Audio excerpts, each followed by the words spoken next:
notwithstanding, perhaps I'd better say, that I am a primate, nonetheless, I'm capable of thinking about heroism, self-sacrifice, example, and so forth.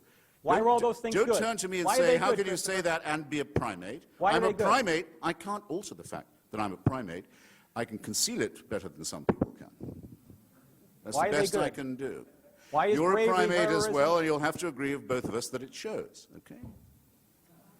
Let's finish with this, which is the fundamental question, and I think deserves a serious answer. The writer says, gentlemen, I'd venture to say that no one is 2 words, by the way. No one came into this room without already deciding who he or she agrees with, and no one will leave with a different mindset. What would it take for each of you? What evidence would you need? Upon what basis would you make a decision to change your mind fundamentally about the question that we gathered here to discuss this evening? Great question. Well, Christianity would be refuted by somehow discovering the body of Christ.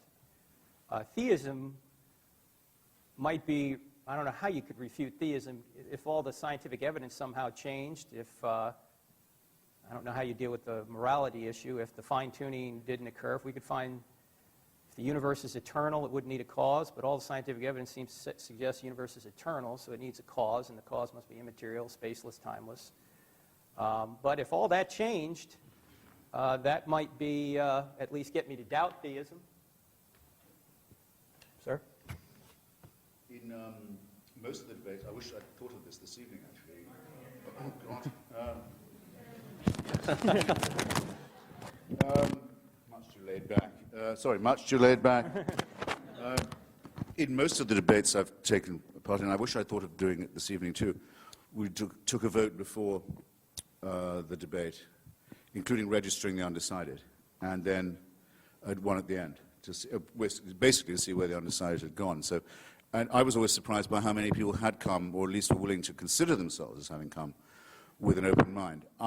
My view is this: very few people have that much difficulty thinking of themselves as objects of a divine plan.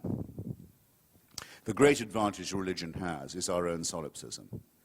It's the same as people who don't really believe in astrology, but they'll take a quick peek to see what's happening to Taurus today.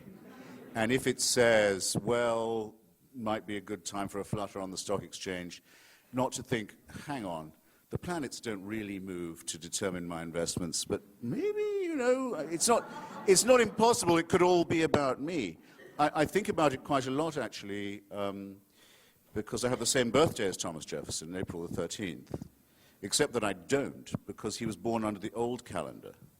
And I think though it says on his tomb he was born on the 13th of April, he was actually born on something like the 25th of April under the old calendar. I've often wondered how the horoscope people managed the transition, the time when everyone had to change which star sign they were. I dare say it got done easily enough. Religion works for most people because to have people, in a sense, horribly do want it to be true, that they are supervised, that God looks out for them, that they might be rewarded or they might be punished. It has this terrible servile advantage. That's why I consider it to be morally superior to be an atheist, to say I would rather live without that ghastly master-slave mentality. And no evidence or no event that could change your commitment to that belief. Well, I can only say that if there was, I'm very relieved to find, having studied what I think of as the best evidence in arguments among physicists, biologists, paleontologists, students of mythology, history, archaeology, and so on, very relieved to find there's no evidence for it at all. If I thought it was true, I would consider myself condemned to live under a tyranny.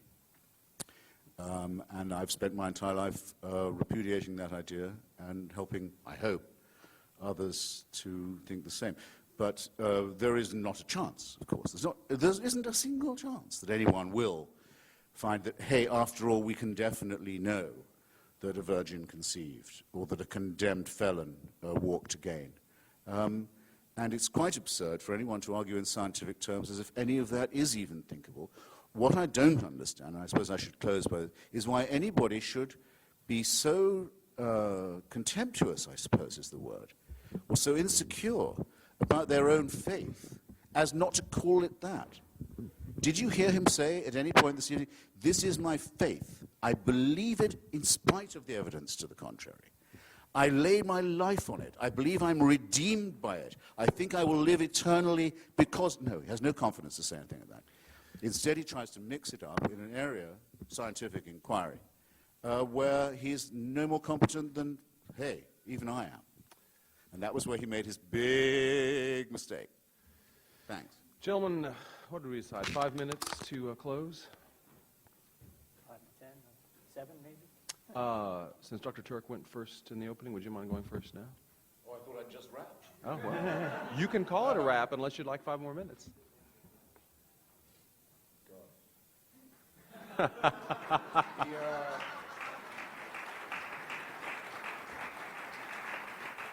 asked what I think are the most erotic words in the language, I sometimes think,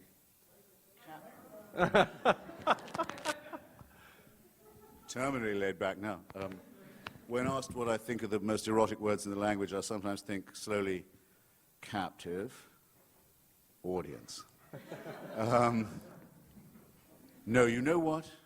If I haven't made my case by now, brothers and sisters, I don't think I will make it in the next 5. I ask you to excuse me. If anyone thinks that there's a question, who's heard me, who thinks there's a question I answered poorly, or inadequately, or badly, or failed to answer at all, and would like to challenge me, I'd happily give them 5 minutes. But I have, so to say, shot my bolt otherwise. Is there anyone who would like to challenge me? Yes. Please. If there is no God, why do you spend your whole life trying to convince people that there is? Why don't you just stay home? Was the Can you repeat that? was the question? The question is, if there is no God, why spend your life and career trying to refute that? Why not just leave it alone and stay home? Fair enough? Well, it isn't my whole career, for one thing. It's become a major preoccupation of my life, though, in the last 8 or 9 years, especially since September 11th, 2001, to try and help generate an opposition to theocracy and its depredations internationally. That is now probably my main political preoccupation. To help people in Afghanistan, in Somalia, in Iraq, in Lebanon, in Israel, resist those who sincerely want to encompass the destruction of civilization and sincerely believe they have God on their side in wanting to do so. Maybe I will take a few minutes just to say something that I find repulsive about especially monotheistic, messianic religion. With a large part of itself, it quite clearly wants us all to die. It wants this world to come to an end. You can tell the yearning for things to be over whenever you read any of its real texts or listen to any of its real, authentic spokesmen, not the sort of the pathetic apologists who sometimes masquerade for it.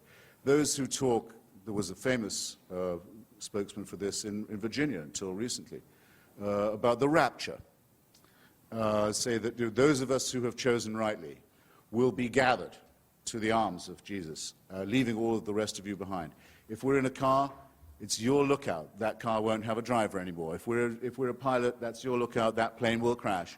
We will be with Jesus, and the rest of you can go straight to hell. The eschatological element that is inseparable from Christianity. If you don't believe that there is to be an apocalypse, there is going to be an end, a separation of the sheep and the goats, a condemnation, a final one, then you're not really a believer. And the contempt for the things of this world shows through all of them. It's well put in an old rhyme from an English exclusive brethren sect. It says that we are the pure and chosen few, and all the rest are damned. There's room enough in hell for you. We don't want heaven crammed. You can tell it when you see the extreme Muslims talk. They cannot wait. They cannot wait for death and destruction to overtake and overwhelm the world. They can't wait for what I would call, without ambiguity, a final solution. When you look at the Israeli settlers,